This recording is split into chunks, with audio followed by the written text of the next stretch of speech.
सत्ता में आज हम सबसे पहले आपको उन लाखों मुसलमानों का दर्द दिखाएंगे जिनसे 7 जून को ईद मनाने का हक छीन लिया गया है, जो ईद के मौके पर नमाज नहीं पढ़ सकते, मस्जिदों में नहीं जा सकते, खुशी नहीं मना सकते, जिनके बच्चे एक दूसरे से गले नहीं मिल सकते, ईद की मुबारकबाद नहीं दे सकते क्योंकि वो एक ऐसे नर्क में रहते हैं जिसका नाम है पाकिस्तान।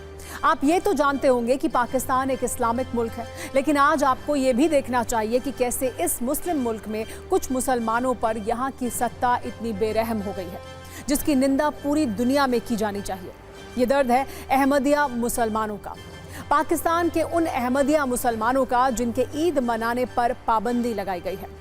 अगर ईद मनाई तो 5 लाख रुपए तक का जुर्माना लगाने की धमकी दी गई है।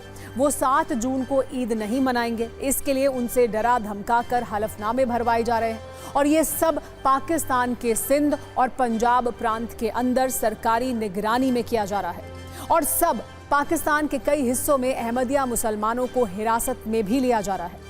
इसीलिए आज सत्ता में हम उन अहमदिया मुसलमानों का दुख लेकर आए हैं जिनका एक एक शब्द पाकिस्तान के पूर्व विदेश मंत्री बिलावल भुट्टो को शर्मिंदा कर देगा। ये वही बिलावल हैं जिन्होंने कल यूएन के मंच से भारत में मुसलमानों की स्थिति को लेकर एक फेक नैरेटिव चलाने की हिम्मत की थी।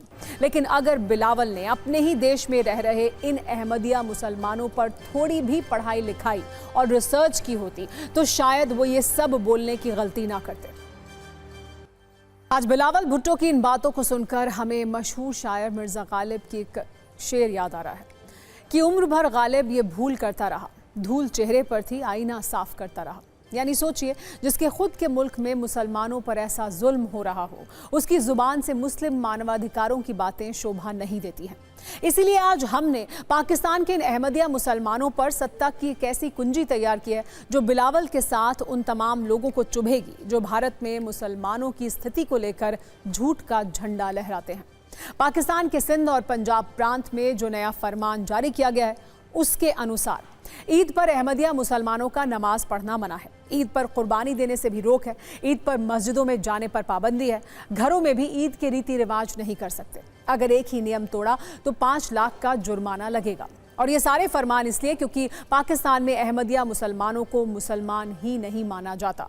उन पर आए दिन अत्याचार किए जाते हैं, हमले किए जाते हैं, उनकी हत्याएं की जाती हैं, और अब ईद मनाने से भी रोक दिया गया है।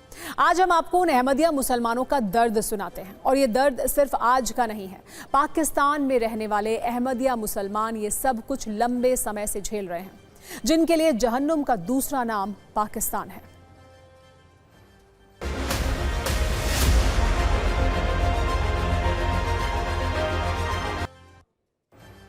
अब हम सत्ता की कुंजी में आपको ये बताते हैं कि आखिर पाकिस्तान समेत दुनिया के कई इस्लामिक देशों में अहमदिया मुसलमानों को मुसलमान क्यों नहीं माना जाता है, और क्यों कुछ लोग उन्हें काफिर तक बुलाते हैं। दरअसल इस्लाम धर्म में मुसलमानों की 2 श्रेणियां होती हैं, जिनमें से एक है शिया और दूसरी सुन्नी। अहमदिया मुस्लिम सुन्नी मुसलमानों की ही एक उपजाति है।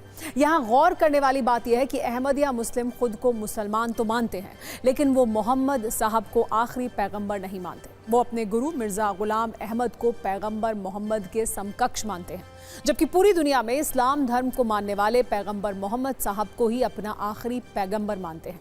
यही बात अहमदिया मुसलमानों को बाकी मुसलमानों से अलग करने की एक बड़ी वजह है। लेकिन पाकिस्तान में इन अहमदिया मुसलमानों के साथ जो क्रूरता की जाती है, वैसी किसी दूसरे देश में नहीं होती, और इसकी वजह है वर्ष 1974 में पाकिस्तान के प्रधानमंत्री रहे जुल्फ़िकार अली भुट्टो। एक अनुमान के मुताबिक पाकिस्तान में करीब 6 लाख अहमदिया मुसलमान रहते हैं, लेकिन वहां 1974 के संवैधानिक संशोधन के तहत अहमदिया मुसलमानों को मुसलमान नहीं माना जाता है, और वहां अहमदिया समुदाय गैर मुस्लिम अल्पसंख्यक घोषित है। इसी के बाद से अहमदिया मुसलमानों के मस्जिद में जाने पर पाबंदी लगा दी गई, और उनसे ये हक भी छीन लिया गया कि वो खुद को मुसलमान कह सकें। ये फरमान न मानने पर 3 साल की सजा का प्रावधान भी कर दिया गया।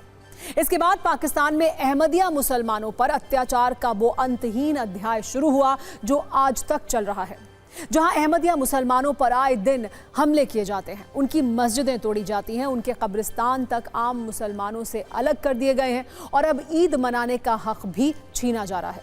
मुस्लिम अधिकारियों की अगर बात करने वाले पाकिस्तान का यही असली चरित्र है।